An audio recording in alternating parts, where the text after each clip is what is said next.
Você é aluno de curso de design, profissional de design, aluno de curso técnico de comunicação visual. Esse é um canal que a Atomcast criou justamente com conteúdo para atender suas necessidades.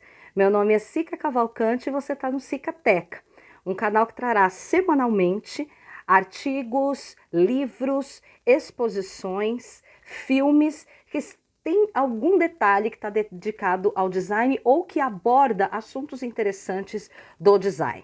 Hoje eu falarei sobre um livro que já é história dentro da história do design, dentro dos cursos técnicos e dos cursos universitários de design. É um livro já conhecido por a maioria dos alunos, mas eu vou falar de um assunto interessante, que é não só a reimpressão, mas a última edição do livro, que vem trazendo diferenciais importantes para o momento em que nós estamos. Esse é o livro Introdução à História do Design, do Rafael Cardoso, historiador de design e de arte, e que traz nesse conteúdo que a maioria dos professores dão em História do Design, sobre, além de História do Design, a natureza do design, que vem falando no capítulo 1, essa edição é de 99 e o original, né, um primeiro momento, a primeira edição, e essa que eu estou em mão é de 2008 com reimpressão em 2013. Esse livro ele é super importante para o ensino do design, porque ele vai falar de algo que é super importante para a gente, que é falar de história. Se não falar de história, a gente não consegue entender o design, porque se o design atende a consumo e de necessidades das pessoas através dos tempos, eu estou falando de sociedade, portanto estou falando de história. A pessoa que desconsidera, o profissional que desconsidera fatores históricos dentro do design, economia, falar de pessoas, não está falando de design. Rafael Cardoso ele tem uma literatura muito fluida para quem vai ler contemporaneamente. Então não é uma literatura que a gente chama de hermética, né? Muitas vezes para muitos alunos que estão iniciando as leituras, como a do Willem Flusser, que vai ser um dos nossos capítulos, né? Aqui um dos nossos episódios do Cicateca. E uma das razões do Cicateca ter nascido é de tantos alunos falarem. Eu, como professora universitária, os alunos sempre comentam: você não tem dicas a respeito de livros? Então esse canal vai atender essas necessidades não só de vocês, mas de quem necessita dessas referências para ter um F5 mercadológico ou mesmo dentro da graduação ou de um curso técnico.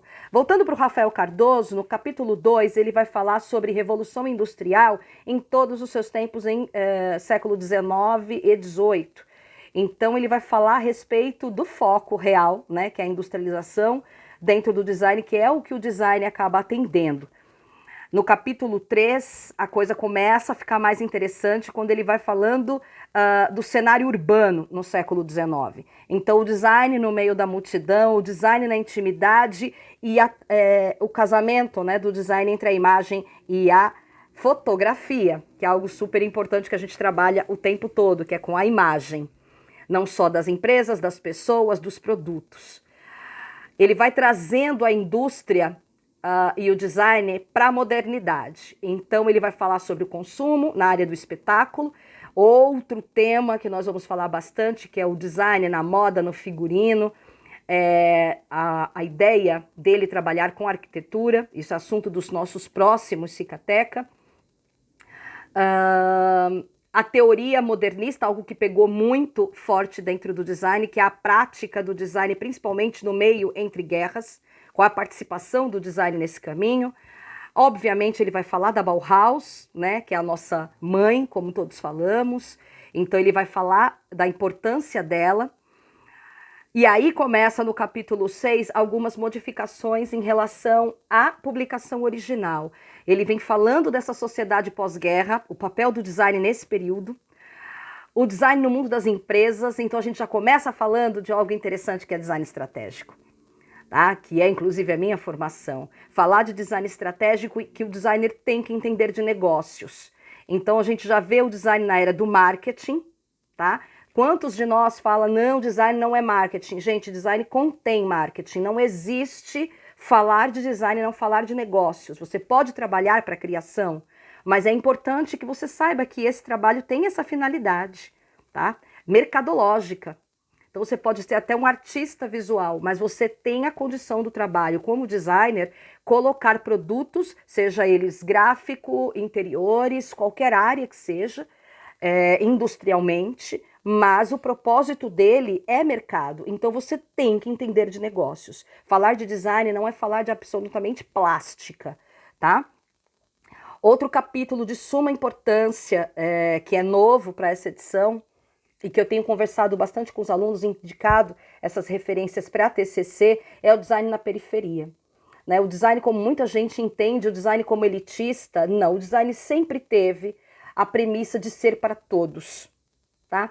E aí o Rafael Cardoso, num outro livro que também vai ser tema de um Cicateca, quando ele traz, no livro Design para o Mundo Complexo, falando a respeito do Victor Papanek, um dos nossos mais importantes autores dentro do design. E em 1970, no livro 73, no livro Design for the Real World, ele fala a respeito, tem um momento em que ele convida os designers a sair de seus escritórios com ar-condicionado para ver como é o mundo de verdade aqui fora.